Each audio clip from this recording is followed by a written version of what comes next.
Thirsty Waters Free Audiobooks presents The New American Standard Bible, 1995 edition. Day 7, Genesis chapters 22 through 24.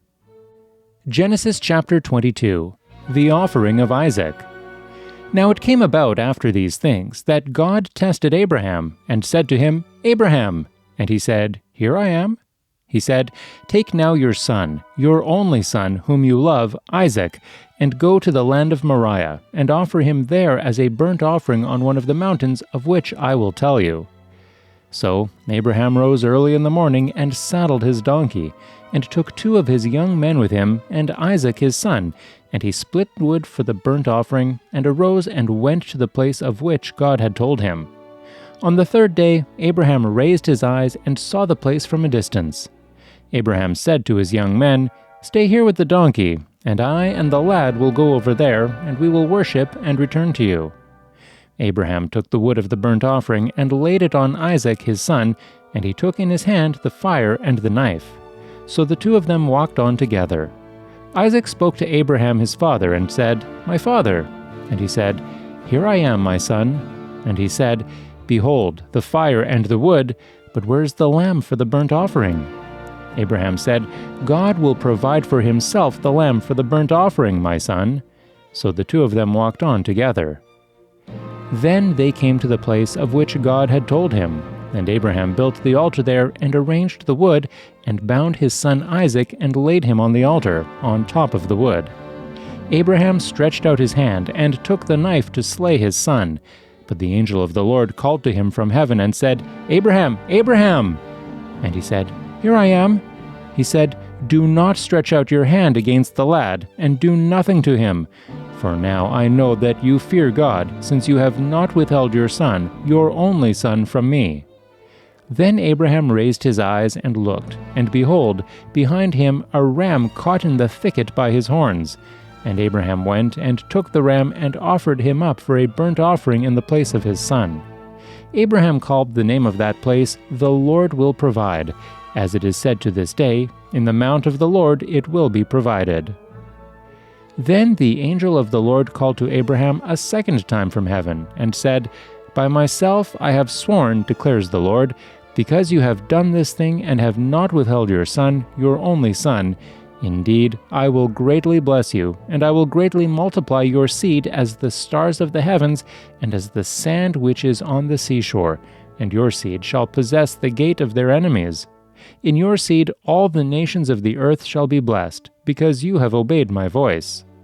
So Abraham returned to his young men, and they arose and went together to Beersheba, and Abraham lived at Beersheba. Now it came about after these things, that it was told Abraham, saying, Behold, Milcah also has borne children to your brother Nahor, Uz his firstborn, and Buz his brother, and Kemuel the father of Aram, and Chesed, and Hazo, and Pildash, and Jidlaph, and Bethuel. Bethuel became the father of Rebekah. These 8 Milcah bore to Nahor, Abraham's brother. His concubine, whose name was Reumah, also bore Tibah, and Gaham, and Tahash, and Maacah. Genesis chapter 23, Death and Burial of Sarah. Now Sarah lived 127 years. These were the years of the life of Sarah. Sarah died in Kiriath Arba, that is, Hebron, in the land of Canaan, and Abraham went in to mourn for Sarah and weep for her. Then Abraham rose from before his dead, and spoke to the sons of Heth, saying, I am a stranger and a sojourner among you. Give me a burial site among you, that I may bury my dead out of my sight. The sons of Heth answered Abraham, saying to him, Hear us, my lord. You are a mighty prince among us. Bury your dead in the choicest of our graves. None of us will refuse you his grave for burying your dead. So Abraham rose and bowed to the people of the land, the sons of Heth.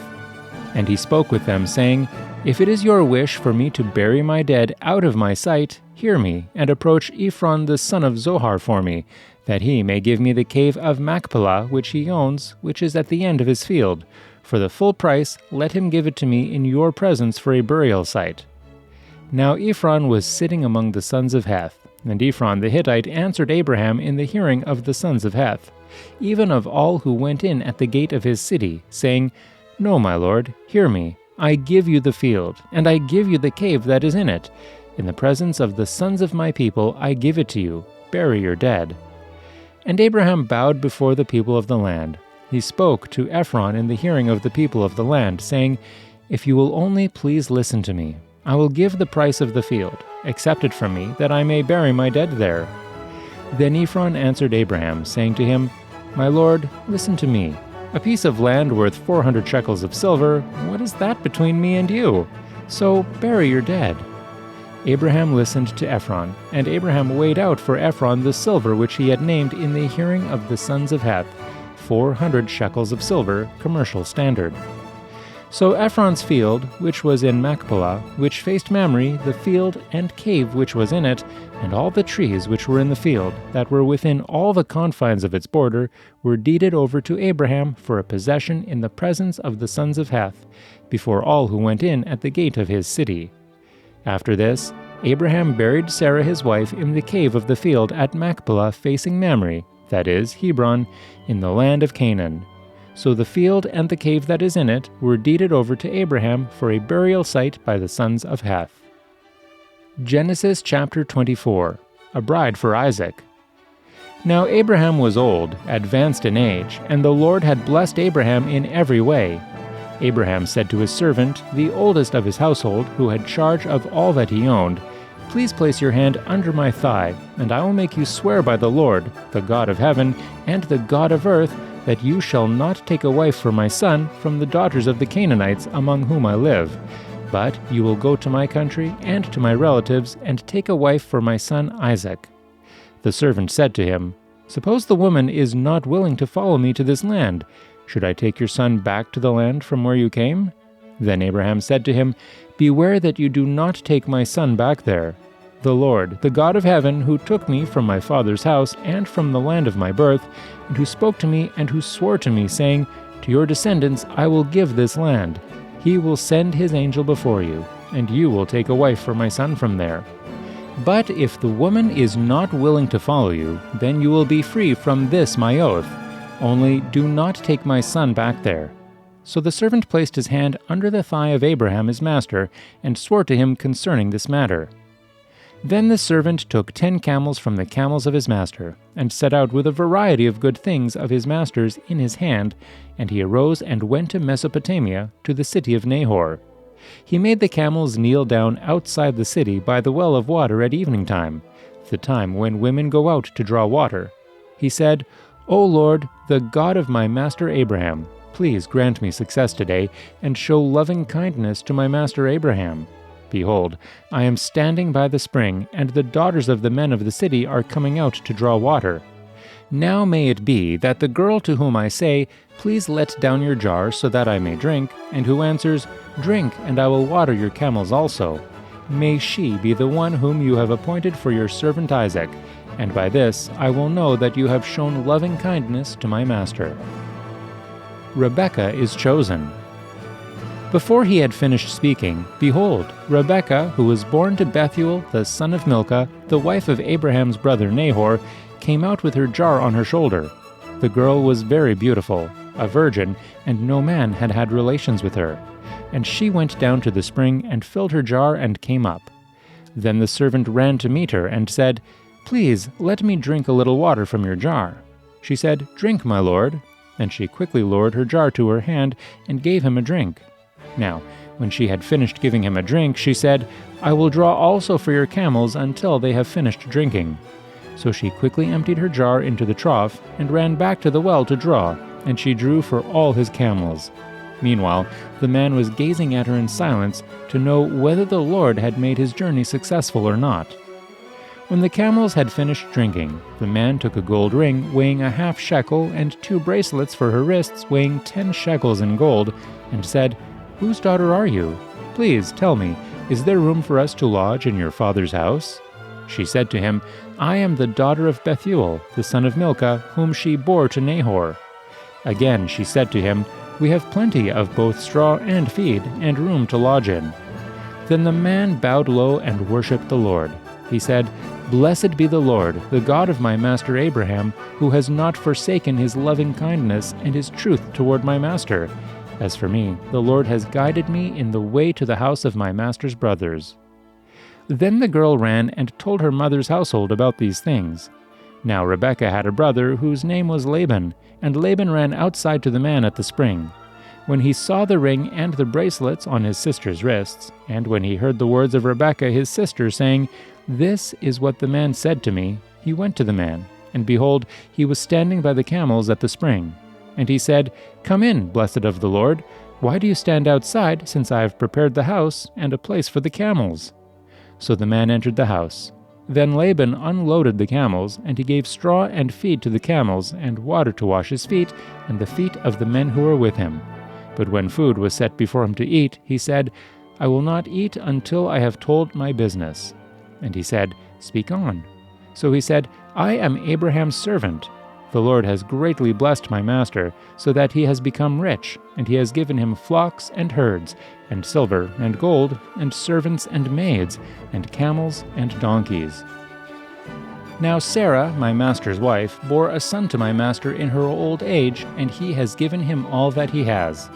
My master made me swear, saying, 'You shall not take a wife for my son from the daughters of the Canaanites in whose land I live, but you shall go to my father's house and to my relatives, and take a wife for my son.'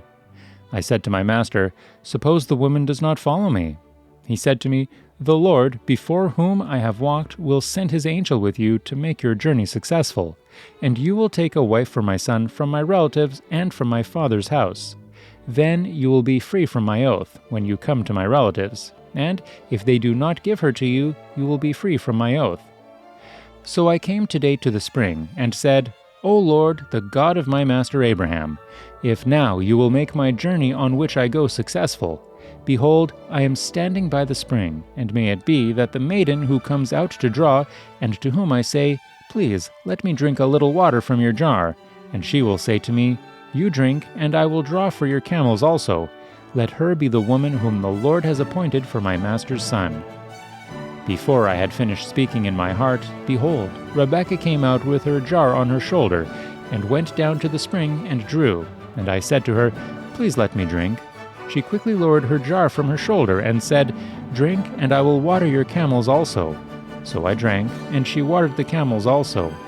Then I asked her, and said, "Whose daughter are you?" And she said, "The daughter of Bethuel, Nahor's son, whom Milcah bore to him." And I put the ring on her nose, and the bracelets on her wrists. And I bowed low and worshipped the Lord, and blessed the Lord, the God of my master Abraham, who had guided me in the right way to take the daughter of my master's kinsman for his son. So now if you are going to deal kindly and truly with my master, tell me, and if not, let me know that I may turn to the right hand or the left." Then Laban and Bethuel replied, "The matter comes from the Lord, so we cannot speak to you bad or good. Here is Rebekah before you. Take her and go, and let her be the wife of your master's son, as the Lord has spoken." When Abraham's servant heard their words, he bowed himself to the ground before the Lord. The servant brought out articles of silver and articles of gold, and garments, and gave them to Rebekah. He also gave precious things to her brother and to her mother. Then he and the men who were with him ate and drank and spent the night. When they arose in the morning, he said, "Send me away to my master." But her brother and her mother said, "Let the girl stay with us a few days, say 10. Afterward she may go." He said to them, "Do not delay me, since the Lord has prospered my way. Send me away that I may go to my master." And they said, "We will call the girl and consult her wishes." Then they called Rebekah and said to her, "Will you go with this man?" And she said, "I will go." Thus they sent away their sister Rebekah and her nurse with Abraham's servant and his men. They blessed Rebekah and said to her, "May you, our sister, become thousands of 10,000s, and may your descendants possess the gate of those who hate them." Then Rebekah arose with her maids, and they mounted the camels and followed the man. So the servant took Rebekah and departed. Isaac marries Rebekah. Now Isaac had come from going to Beer Lahai Roi, for he was living in the Negev. Isaac went out to meditate in the field toward evening, and he lifted up his eyes and looked, and behold, camels were coming. Rebekah lifted up her eyes, and when she saw Isaac, she dismounted from the camel. She said to the servant, "Who is that man walking in the field to meet us?" And the servant said, "He is my master." Then she took her veil and covered herself. The servant told Isaac all the things that he had done. Then Isaac brought her into his mother Sarah's tent, and he took Rebekah, and she became his wife, and he loved her. Thus Isaac was comforted after his mother's death.